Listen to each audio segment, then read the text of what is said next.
Sa iba pang balita, tuluyan ng pinababa sa pwesto si Laguna Governor E.R. Ejercito matapos mabigong makakuha ng TRO mula sa Korte Suprema ukol sa kanyang diskwalifikasyon.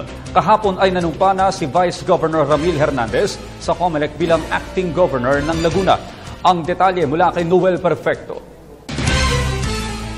Mayroon ng bagong gobernador ang probinsya ng Laguna.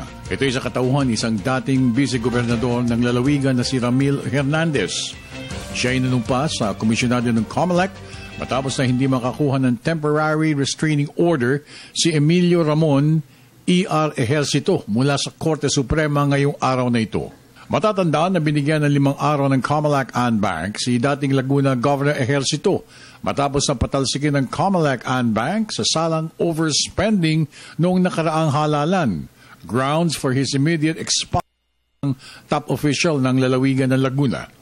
Kanina, naglapse ang takdang panahon na binigay ng COMELEC sa kanya para makakuha ng temporary restraining order mula sa Korte Suprema.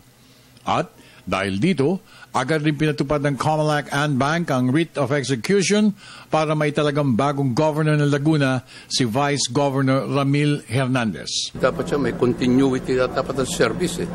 Hindi ka dapat nabi-break na magulo. Hindi pwedeng dalawang governor. Pag nagsumumpa ng isa, dapat tuloy-tuloy ang service sa probinsya. Bakit naman namin pipigilan? Dahil nag-aantay pa tayo ng TRO. Itampos na 5 years.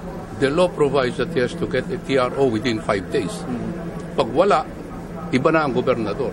At syempre pa, dahil sa nabakanting posisyon ng vice-gobernador, isa naman sa mga board members ang uupo bilang vice-gobernador ng Laguna. Dahil dito, hindi naman nabahala si Chairman Brillante sa sakaling baliwalain ni Ejercito ang writ of execution ng COMELEC.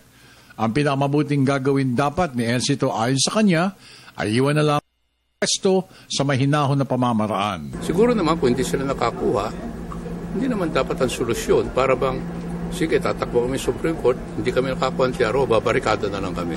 Which to me is, hindi naman tama. Hindi naman tama. Ba't pa kayo umakit sa Supreme Court kung magbabarikada pala kayo? Di sana nagbarikada na lang kayo doon forever. Para sa Telebisyon ng Bayan, ako naman si Noel Perfecto.